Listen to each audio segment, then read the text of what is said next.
Ebusiafo ya mamu nyina adwo kase ebo ayesa aka ne de ebremu enwumre na obetimi ahwe ye e Facebook YouTube Ghana e na aface so channel 360 channel 360 e DSTV so enwumako bi adaro mo maso ya sene ya ye de kase ebo ebremu e this way chocolate drink do hia ye nso hye enwumre unya bi na so no mo anso ne tututu kakra ebebo apa de dawo ama wada fine ehia se abonu nsia ne fa bukwa kodi banku fufuo ana bukwa kodi aduane be mu wofu aye kapu yenso ma ne ye pese packs enti mema no munya ya na dwudidie na mo mpe this way bi na nya ne oma kama emfa emamo ye wo specialized mineral water no ye ensukrogin obia enum bi ebi obia fie ene baby abedru bia ye special ya won drinks so e wo ho ya nonom de e doson e ya hodo energy ne de wa ya adwuma wa brɛ na wa pɛ bia nom na afei ama wo ho asisi wo ho so eno achi no ya wo best point savings and loans best assurance ne best pension wo mo e na aso yasene ama ye de kaseboi ebra mo ye nhwɛ de edimu akotene edi omampani e kyerɛs yesini yi eho ensɛm ne ade odadwumadie bia dia manfo betumi do adwenkyerɛ akwakoboa na sini ene ho nsɛm o my Ghana no akoso yie edom kuma wonum ewo emrahye bedwam e de atodwa sɛ wo mo won nsɛmfu adu ebetimi aboa ama Ghana dum so nkania dum so ye ekoso ya ban ne fa ebetimi aboa pa sanso ana edom kuma ya akyerɛkyerɛ kwan o mo fa so a tema plant na de sisi wo mamu ehu sika so amanfo kyerɛ na eye atwamnebo no de nam so a omudi sa djuma no osofo hwa akwan ne akwantempo so eno no so ede atodwa kyerɛ sɛ tobut ahodo e wo mamu no ye kɔ no makobu nkonta na afei ye hunu kwan a ye de befa so sanso na da wani kyerɛ tamale so akuafo bi a yekoto enwura bi anase enwoma bi asɛ ema asɛ omufudie no ma hye bedwafo sɛ oman pɛfoto de mfa mo sanse kuadwuma eden GNCCI womo adan new council edi mpanimfo ahodo ombedi animu ama enede woma da wonum adi a womo ba beboa ama no akoso ye di nsemi ebromedin edi Anim Addo meniminu aba Akosua Sarpong afi yemura ensem no mu Ghana siniyi ene ho ensem eno ano mampani kyerɛ oman ewo ne wa bebre a ebetumi edi ayisini enti wada dwumadie bi adi a amanfo betumi akɔhɔ na afi omdo madwenkyerɛ akwakoboa na siniyi ene ho nsem no etumi akoso yi ewo oman Ghana mu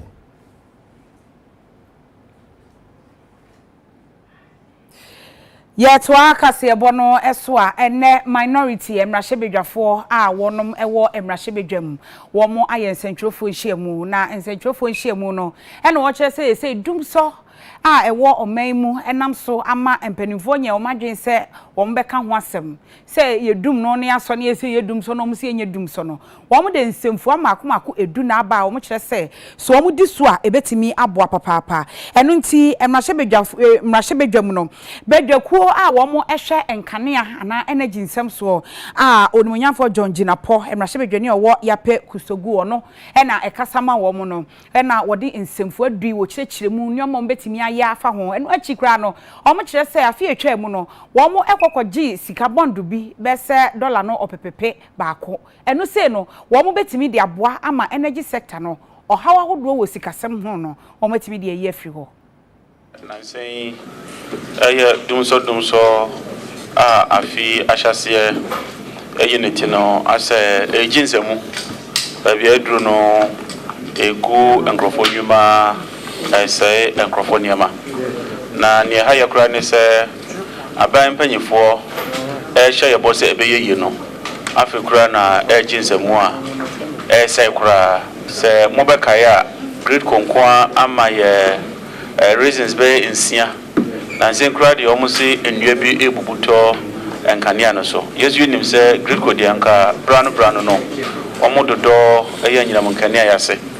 nti nyomo kan yenim se enya no kre na ne tintin ne tietia no se great kofo na ebo ye kokko 2018 se sa anamontuo na omampanyi etuye etiti omo sika so no ede ohaw eni oyene ebeba aban antie ena ene edia bedru sa empepenso ya dumso asan abai nti nia ye kan se aban emfa enokura nya adwuma na yenso ya mema pointers bi a ye gidi se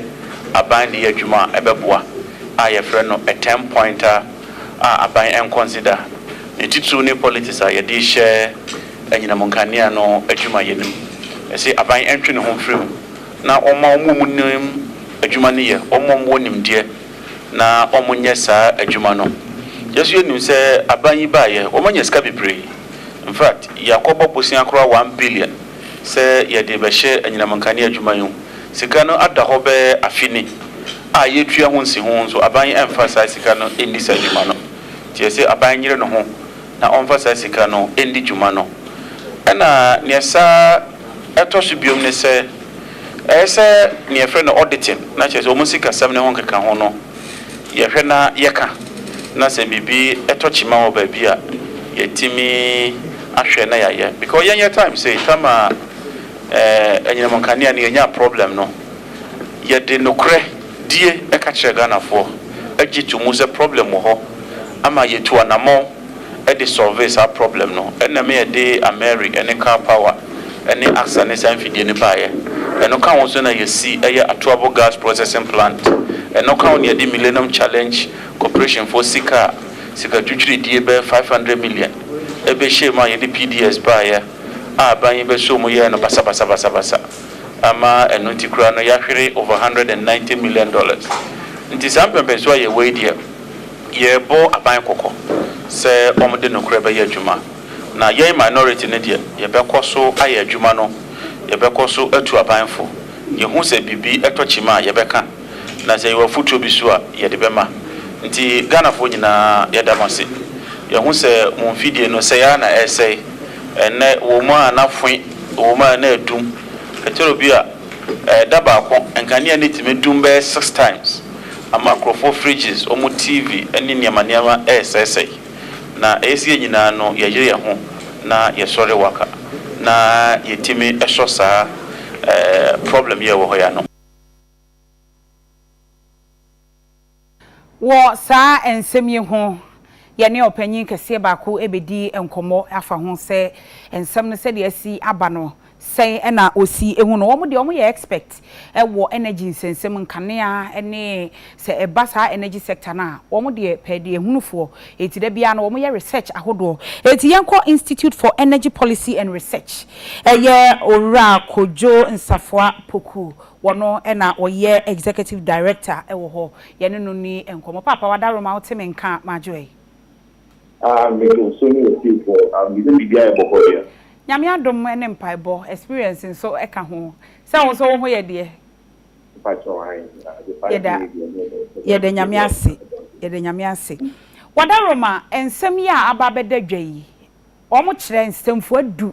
ɛna ɔmo de abeto edwa na sɛ de bɛyɛ a yahwɛfoɔ nso ebetimi ehu nsɛm no sɛ de esi ɛbɔ ma a wɔkasa ayɛ na so atete kakra ma menka baako mienu miensa bi de edi kan wɔmo kyerɛ sɛ wɔmo nhwɛ na wɔmo mfa wɔmo schedules ne meto dwa sɛ bia wɔmo wɔ timetable bi wɔmo mfa meto sɛ de bɛyɛ customers behu sɛ ne ebedum kane a wɔkyena wɔmo ebɛyɛ sɛ de ɛtɔ so mienu ɛno nso wɔmo kyerɛ sɛ aban expenditure bi wɔ hɔ ɛdɔɔso do nneɛma bi wɔ hɔ ɛho nhia wɔmo say resources keke wɔmo fa sika no nkonko hye enumu na afei gridkofoɔ ene ɛho nsenkaye no wɔmo emfa ɛmɔ ho bra afei so de ɛtɔso miensa wɔmo kyerɛ sɛ de wɔmo yɛ no wɔmo nya manyosɛm famfiri mu na wɔmo enhwɛ sɛ adwuma wɔmo yɛ no mbɛyɛ ne sɛ de sɛ na ɛfata ensɛm no toatoa so minim sɛ ebia watimi akenkan semfu adu no ɔdaroma agye ne sɛn okay makan nan de danan amamsem abangena ya na ye we na asemo a ni no do body to that so the engineer na for kata no ko ti advice no de man ka okay we share in sempoa na on Ghana ampa advice I don't think that if you are a crew we want to pack our best time sema o makano akate o yeah omo adani ya no atude o say etu empensenswa aban no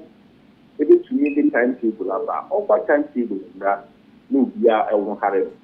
and no bia be ya tumi say no ene wo say aban bia ye na empu no em say ye bia ye follow no the benefit to me say do there almost 3 timetable about. On the timetable about. Okay. And I want you will there on the timetable about for Kukia Sene in Pataswa. It didn't say I was there buying the car. A shake Giko and easy to me. I asked them, if you are in there buying the car, take Giko. Now, a car and it is a subject. DRE, DMP, one frank, a cow, that should be an audit. I'm money there. Some more kind of idea. And I do think that the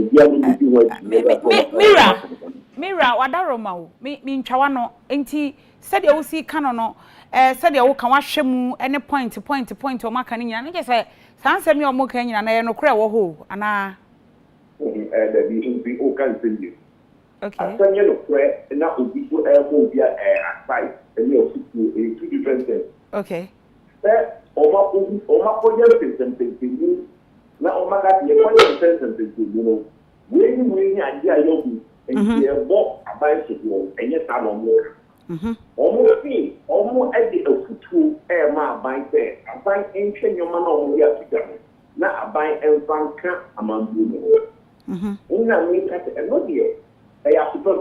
okay obi ani mo ka de onche futu oh, it's a summer area, to a formal school, Jano. I can pass into the other channel. I think the own company.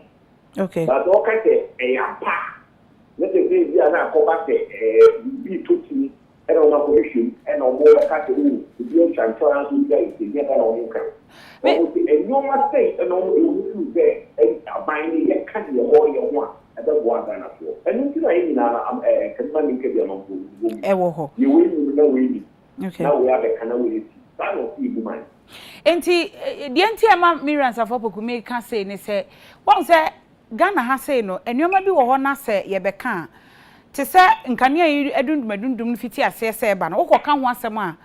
One way ya, now obi baba can be actual. A buyer, ye see, and ye doom so. Can you ye doom no, ye sign so. Enti, and no, no, Oko campaign so we are manusem. It is say no minority this same way about to Jano. So more giatum and answer a buy or so say, sa a footwo and Makuma could be, or Fabu Bako Cranwaya. One yin say Ghana for by and say, eh, as some I kind of dahono, eh, no cre and Amanabasa. And they are moving their phone no interest in me and that. If we Ghana for you, we are to media form in the back and I'm presentation no. Hey, NDC for say if the MPP need to the country, oh, as some NDC for kind no, they are general assumption if they any NDC for not to the MPP for your way. I know that. Okay. But the contract we in the bigger form. Omu na ko to atwagene ni from no. Agene any about people. Okay. It is the yin bi attractive. Yen civil society. The attractive to what we are doing. Yeah, they are two guys. Say, abang entie we no fan kana mabu. Abang so you ya that. In that case, na any more so entry and twa some informal abang so fan kana mabu. Miriam Sarpong, wonyi ni se eye wo mo ankasa na amasa anoma we sisi. Esan se abang bi ti so na so ye bibi na eye na opposition ba no abeka bibi wo ho na ye gyaye ana se yaye ye a eye dan ya esan amanyo semunti no esan afane se de obi abesi aka ne de nti emma yenya common grounds ade ba kwa ye nyina ya dwen no ebetimi aye ba ko enti ebia ne se omo kan wo se eye asempa se omo beka saa omo hwe na se eye a omo betimi afutuo no de momo enti se nko omo fa nkeye nanso so akwakoye se ni amanyo semunti no empre bebre no enkoba saa we ya omo kan enya nwanwa se bia ade beche aban beba no no so abeka bibi foforo minya ba think that was friendly the one ko frɛ obi oyama yeah what friendly obi tell say asema inu anoma ndi body atuga no se aban emfa no tutu no asempa media to that me kan one thing ba chire me the obi a ono so be chi sa asem na wo kan nyom enyam bi na omo tuga na wo beka so wo mo matamu obi akata ni sure that wo di minua machu buku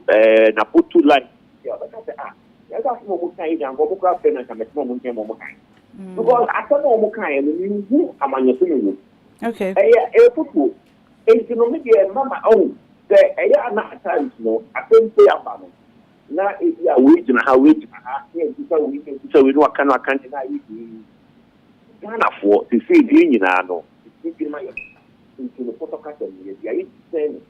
it's always not radio show on television so now someone Ghana put me to oh yeah but you say no we are saying na ansem do no mo kan o aban hwe na baabia eto no on yenhwe na energy sector audit on carbon time table wo ho no yen fa time table be mra aban ya tu time table wo ho time table aba mo time wa ebia na ma aban fa ni kunkuram I don't think that anybody who advise say if a buying fan of nobody limited liability can be cool. And maybe new family to say Africa, no young Kambumba, so and a pay BT, I would say, oh, yet Lena, car, drive and yeah, they had no year cool cut up. So that's it, yeah, you know what I am all cut up. Okada Emma. Bruni out 6 hours away over a hurricane. They are no one, you know, one say. Then you live. Car, what Corona can it do just in that canal? It's you know, catch you. It is union losing in some two gas. In the way of to come, young fan can you now and never put. Medasi Bebre said, I would yes, no. Sa pepepe na mejidi sempenimfo so e de beko adwendwem eye owura kojo nsafo apoku ono eye executive director Emma Institute for Energy Policy and Research ene ene no edi enkomo efa emrahye bedwam donkuma no enkomo a wo mo ede atu edwa ensamfo amakomaku du o mo kyerese senka aban no fa ankebeboa pa Yɛto so a yɛnkɔ akyi na nsan emra enkranma mu dwumadi a mampani akwakopa ho ntoma na se wada de dwa ama Ghana sini ho ensem kwan a yɛbɛfa so na etumi Akosua to din presidential pitch no ɛno ɛna ne opa ho ntoma se kwan yɛbɛfa so asene yi ɛho nsem bɛkɔ yi Ghana ba bia yɛwɔ a ɛde asene ɛbɛyɛ ni nyina na bɛkeka bom na asene ho nsem ɛbɛkɔ yi ne mampani apasa dwumadi ho ntoma Presidential pitch no enhyehyɛ ya empenifo de aba ebebo mo wono mo creative arts industry ni mo no ede omo adwen omo nimude ene omo enema hodo mo akuche be wakɔkye empenifo ni ahwehwem na emwa bi esefata ne de amomo ene eno mampanyi ekufu ado ada no wadi ewo enkran Ghana mampanyi ekasai no chi mu se creative arts industry no mo emra hodo ne damra hyebedwam enche empenifo beji atum na aba be yemra na afensu abo mo ho ban. Today marks an important, exciting milestone for our nation, especially its creative arts sector. This afternoon's event is the fulfillment of a major promise by government to strengthen the creative arts sector and make it a significant contributor to national development. Many of the things that define a nation are its arts, culture, customs, and traditions. Culture is the very foundation of society. Customs and traditions tell us where we came from and point to where we might be going. That is why I'm happy to announce that I've given assent to the Creative Arts Industry Act, passed by the 7th Parliament of the 4th Republic, which will help create an enabling environment for the Ghanaian film sector and the creative arts sector in general to contribute effectively to the nation's growth. Government, through the Ministry of Tourism, Arts and Culture and the National Film Authority, has brought together Ghanaian film producers on one hand and investors, distributors, and marketers on the other, to make deals to the tune of $25 million United States dollars. This investment, which has already been secured, would go a long way to strengthen the local film ecosystem. The selected films have to meet stringent criteria, which include innovation, feasibility, impactfulness, and scalability. The project is expected to generate 6,000 jobs for Ghanaians, which is in line with government's job creation agenda. And I want to take this opportunity to encourage local film producers to show more creativity and innovation in their productions to make Ghanaian films not only popular within the country, but also capable of satisfying international audiences. I am aware that the Ghanaian film industry has many fine, talented players along the value chain, and government will continue to initiate policies and programs to help make the Ghanaian film sector competitive and viable. Accordingly, ladies and gentlemen, I declare the Presidential Film Pitch Series 2021 duly launched. Afeyenko Asante Mantem Jumedie Stronku bi akoso ama ene Ghana School of Law sa enhyehyeye watu ni din Ray Akoto Memorial Lecture eno no eye ekyekere wode kai chiame Akoto se omanfo enim MPP abakosem ene ehon senkaye ene sede ye ka Ghana emra kabi maminka bi ene empuntu obeti ase ye pa na eno ene nam so ama otumfo osei tutu otoso no opem so wode atu edwase se wo yi no se live patron wono ena wo ba begina mu anase ye ka SRC wo suku ahodo Ghana School of Law no na chese wo ba be ye live patron de ama wo munti wa hyada ayesa lecture yi se de be omafo ebetimi ehunu se de Ghana ye mra se ukokot won sensem ni nyina mu no wadanedi. Attorney General and Minister for Justice Onumunyanfo Lawyer Godfred Yebu Adame Edinsen Wetruja ewo Kwame Nkrumah University of Science and Technology baby ayato ne say Great Hall emra Ghana School of Law womo nhyehyeye a omo yebe mfie dunsie ne de friend Ray Akoto lectures no omo ne be hyehyeye so ewo ha no omo to omo sa friend na o kasa na no ene o kire say emra bi atwam a eniema bi sisi ya na enye na se siade ne friend say rule of law no eye adwuma ene eniema ebetima boa wo bibia. One lesson to be drawn from the facts of the Akoto case is that an ordinary person or one belonging to the masses is larger than the receiving end of the law that we enact and are most affected by the adverse consequences thereof. It becomes self-evident that in building a society anchored in the rule of law, we must be guided by the effect of laws and systems we put in place on ordinary people, and not only the high and mighty or a specific class that we target. In quite an unrealistically powerful way, the case of Akoto and 7 others teaches us to be mindful of the collective good of the laws that we enact as a nation, as all facets of society will be affected by the application of the law. It is not for nothing that Akoto and 7 others occupies a prominent place in the scheme of Ghana's constitutional development. A cocktail of factors, as is often the case in most like-minded citizens of our court, has collaborated to place that case on a pedestal in my estimation akin to the events that have become characterized as matters in June 30th. Firstly, the gallantry, bravery, principle, and resilience has already been paid by His Excellency, the President, in a speech last year, ought to be fully recognized and appreciated. Former Speaker of Parliament, Right Reverend Professor Mike Okwe, eso obekasa wo sa adwumadi ase ena wo kire se wono mpo de sa nneema na sisi no eyade ana nani twemu pa na o kire mu sei. What constituted prejudicial was the bona fide interpretation of the president alone. It was under this act that Bafo Osei Akoto, chief linguist, and others were detained. Dr. J.B. Dankwa applied to the High Court for release of the detainees under the Habeas Corpus Act, that is, bring the body. This was promptly denied by the High Court. Dr. Dankwa then proceeded to the Supreme Court to test and challenge the constitutionality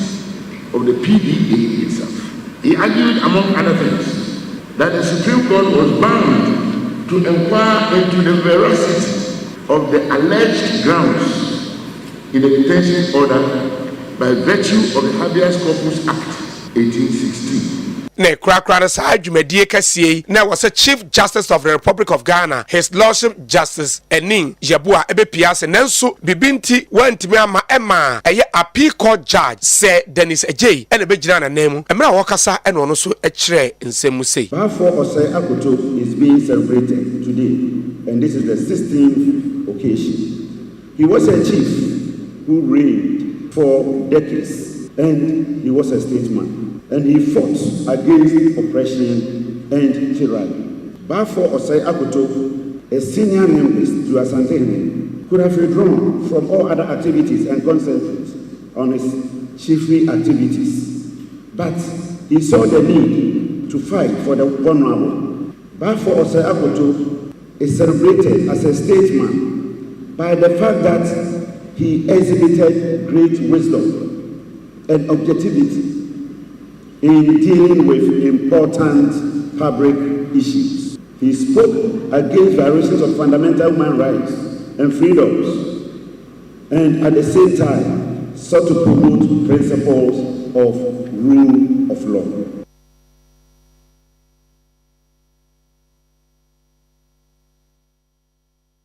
Abusia yenyina we so na yenye aboafo nkrato emra.